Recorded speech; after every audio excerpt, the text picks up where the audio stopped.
सध्या तुरीला विक्रमी 10,000 रुपये क्विंटलचा भाव मिळतोय। दुष्काळ आणि हवामान बदलाच्या संकटामुळेच हे शक्य झालंय। पण ही परिस्थिती अशीच राहिली तर खूप वाईट वेळ येईल हे नक्की। शेतीचा वाढता उत्पादन खर्च, संकटात आलेली डाळिंबाची शेती आणि हवामान बदलाचं संकट या नियमित संकटांना कंटाळून नाशिक जिल्ह्यातल्या मालेगावच्या राकेश पाटलांनी पीक पद्धत आणि तंत्रात बदल करायचं ठरवलं। यंदा त्यांनी 30 गुंठ्यात नैसर्गिक पद्धतीनं उन्हाळी तूर लागवडीचा प्रयोग केलाय। ही ओली तूर सध्या 70 रुपये किलोनं विकली जाते। यापासून त्यांना किमान लाख रुपयांचा नफा मिळण्याची अपेक्षा आहे। त्यांच्या तूर शेतीची पाहणी करण्यासाठी आज आपण नाशिक जिल्ह्यात मालेगावला जाणार आहोत। नाशिक जिल्ह्यातला मालेगाव हा दुष्काळी तालुका। इथं डाळिंबाची शेती मोठ्या प्रमाणात केली जाते, पण गेल्या दशकभरापासून तेलकट डाग आणि मर रोगामुळे डाळिंब शेती उद्ध्वस्त होऊ लागली आहे। अशा परिस्थितीत प्राध्यापक प्रशांत पाटील आणि त्यांचे बंधू राकेश पाटील यांनी वनपट गावी 8 एकर शेती विकत घेऊन शेती कसायचा निर्णय घेतला। राकेश पाटलांनी शेती विकसित केली असून ते पूर्ण वेळ शेती करतायत। रासायनिक शेतीचे दुष्परिणाम पाहून शेती आणि पीक पद्धतीत बदल करण्याचाही त्यांनी विचार केला। ॲग्रोवन वाचला। ॲग्रोवनमध्ये विश्वासराव पाटलांचा सदर आलं होतं, त्यांना फोन केला मी त्याच्यावरून, आणि मग त्यांनी मला पाळेकर सरांचं नाव सांगितलं आणि मग मी पाळेकर सरांना फोन केला आणि त्यांनी मग मला शिबिराला बोलवलं। मी 2012 साली त्यांचं वर्ध्याचं शिबिर अटेंड केलं। ते 5 दिवसाचं शिबिर होतं आणि राहण्याची सोय होती तिथं पूर्णपणे, आणि तिथूनच मग मला नैसर्गिक शेतीचं हे मिळाली, प्रेरणा मिळाली आणि मी तेव्हापासून ठरवलं की आता नैसर्गिक शेतीच करायची आणि झिरो बजेटच शेती करायची। पाटील यांनी नैसर्गिक शेतीला सुरुवात करण्यापूर्वी पाळेकरांच्या शिबिरातून तंत्राची माहिती घेतली। हे तंत्र पटल्यानंतर त्यांनी शेतात वापरण्यास सुरुवात केली। त्यापूर्वी त्यांनी 1 कोटी लिटर क्षमतेचं शेततळ खोदून शेतीला पाण्याची सोय केली। बंधूंनी पाळेकर साहेबांच्या नैसर्गिक शेती, झिरो बजेट व नैसर्गिक शेतीचे वर्धा व जालना येथे 2 शिबिर अटेंड केले आणि त्या शिबिरापासून मार्गदर्शन घेऊन पूर्ण शेती ही पूर्णतः झिरो बजेट व नैसर्गिक शेती पद्धतीने करतो आहे। आम्हाला बाकीचा कुठलाही दुसरा खर्च नाही आणि पूर्णतः आम्ही 2 गावरानी गाय घेऊन त्याच्यावर ही शेती करतो आहे। हे पूर्ण माळरान होतं, दगडा खडकाळ होतं। ही 9 एकर जमीन आम्ही पूर्ण 2 वर्षामध्ये डेव्हलप केली आणि आमच्या बंधूंनी पूर्ण फुल टाईम इथं लक्ष देऊन हे डेव्हलप केलेले आणि पूर्णतः नैसर्गिक शेती करतो आहे। एप्रिल महिन्यात त्यांनी गावठी वाणाच्या तुरीची 30 गुंठ्यात टोकण केली। पाण्यासाठी ठिबकचा वापर केला। या ठिबकमधूनच त्यांना दर 20 दिवसांनी जीवामृताचे डोस दिले। शेतातलं तण न काढता ते तसंच ठेवलं। बेडवर मल्चिंग केलं, तर दशपर्णी अर्काचे 2 फवारे केले। त्यामुळे तुरीची वाढ जोमानं झाली असून सध्या तुरीचं उत्पादन हाती येतंय। आतापर्यंत 4-5 तोडण्या झाल्या आहेत। ते माल 10 क्विंटल गेला आहे। आता याच्या पुढे तरी अजून 6 महिने चालेल बहार। बघू आता किती उत्पन्न निघतं ते, पण जास्तीत जास्त काढण्याचा प्रयत्न करू आम्ही। नैसर्गिक शेतीचं प्रशिक्षण घेतल्यापासून बराच फरक पडला आहे। आम्ही प्रयत्न करू की चांगल्या पद्धतीने नैसर्गिक शेती करण्याचा आणि भरपूर त्याचा देशासाठी यूज व्हावा, उपयोग करून देऊ।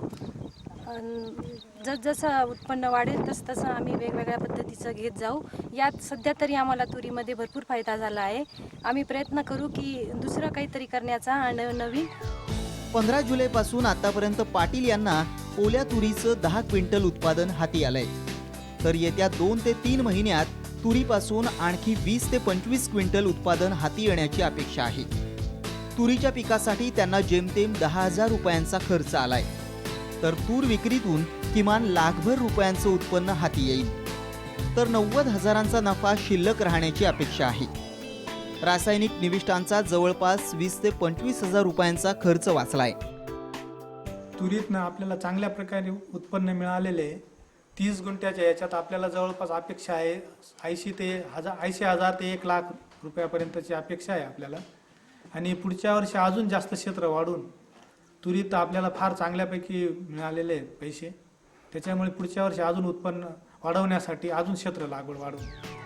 पाटील यांनी संपूर्ण 8 एकर शेती नैसर्गिक तंत्रानं कसण्यासाठी गीर जातीच्या देशी गायी विकत घेतल्या आहेत। या गायीपासून त्यांना दिवसभरात 8 लिटर दुधाचं तसंच शेण आणि गोमूत्राचं उत्पादन मिळतंय। याचा फायदा शेतीसाठी होतोय. गाईचं महत्त्व सांगितलं, गावठी गाईचं जे महत्त्व सांगितलं पाळेकर सरांनी, आज ती गाय नाश पावत आहे. त्याच्यासाठीच मी 4 महिने फिरून गावठी गाय घेतली आणि ती गीर जातीचं, तिचं दुधात जे सत्व आहे ते आपल्या होस्टीन आणि जर्सी गाईमध्ये नाही आहे. तिच्यात जे जीवनसत्व आहे ते आपल्या शरीराला सर्वात चांगले आहे आणि त्याच्यामुळे ती नाश पावते. तर तिचा नाश न होण्यासाठी गावठी गाय ही प्रत्येकाने पाळलीच पाहिजे. तिचा जो उपयोग आहे ते दुसऱ्या गाईचा गोमूत्राचा वगैरे आपल्याला त्याचा उपयोग होत नाही. तर गावठी गाईचंच शेण जे चांगलं आहे आणि गोमूत्र ते दुसऱ्या कुठल्याही गाईच्या याच्यात नाही आहे. म्हणून गावठी गाय ही आपण लोप पावू दिली नाही पाहिजे, तर तिचं सर्वांनी पाळून संवर्धन केलं पाहिजे. मालेगाव भागातले शेतकरी आज तेलकट डाग आणि हवामान बदलाच्या संकटानं त्रस्त आहेत. या भागात अद्याप पुरेसा पाऊस पडलेला नाहीये. अशा वेळी नैसर्गिक तंत्रानं पाणी तसंच खर्चाची मोठी बचत साधल्याचा पाटील बंधूंचा अनुभव आहे. पूर्ण हा परिसर डाळिंब शेतीचा होता पूर्वी, परंतु तेले या रोगामुळे ही डाळिंब शेती नैसर्गिक पूर्णतः उद्ध्वस्त झाली. कारण इथे पूर्णतः रासायनिक पद्धतीने शेती केली जात होती. पूर्ण रासायनिक औषधांचा भडीमार केला जायचा. त्याच्यामुळे पूर्णतः डाळिंब शेती उद्ध्वस्त झाली. म्हणून आम्ही पाळेकर सरांच्या 0 बजेट व नैसर्गिक शेतीने पूर्णतः ही शेती करतो आहे आणि आम्हाला त्याचं चांगल्या पद्धतीने आउटपुट मिळतं आहे. हे तोर आम्हाला हे पहिलंच पीक आहे, परंतु पूर्णतः आम्ही आतापर्यंत सक्सेस झालेलो या तोरीमध्ये. आणि पुढचे डाळिंब आणि आम्ही जो निंबू लावलेला आहे हा सुद्धा पूर्णपणे बंधू नैसर्गिक शेतीच करतो. शेती आणि शेतकरी रासायनिक शेतीच्या दुष्टचक्रात सापडलेत. अशा वेळी पाळेकरांचं नैसर्गिक शेती तंत्रच शेतकऱ्यांना आणि निसर्गालाही दिलासा देऊ शकेल असा विश्वास त्यांना वाटतोय. रासायनिक शेतीमुळे आपली शेतीचा नायनाट होऊन राहिला आहे. ती जमीन पूर्णपणे नापीक होते. त्याच्यामुळे आपली पुढची पिढीसुद्धा या नापीक जमिनीमुळेच पुढची पिढी पण जमिनीसारखीच नापीक होऊन जाईल. त्यामुळे आपण नैसर्गिक शेतीच करावी ही मी सर्वांना विनंती करतो, कारण त्याच्याने शेती पण वाचेल आणि माणूस पण वाचेल. आज तुरीचे भाव गगनाला भिडले असताना पाटील बंधूंनी ठिबकच्या पाण्यावर तुरीचं पीक यशस्वीरित्या घेतलंय. त्याला नैसर्गिक तंत्राची जोड देऊन हे पीक रसायनमुक्त पिकवण्यात यश मिळवलंय.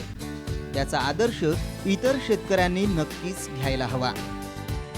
गंगाधर गीते, साम टीव्ही, मालेगाव, नाशिक.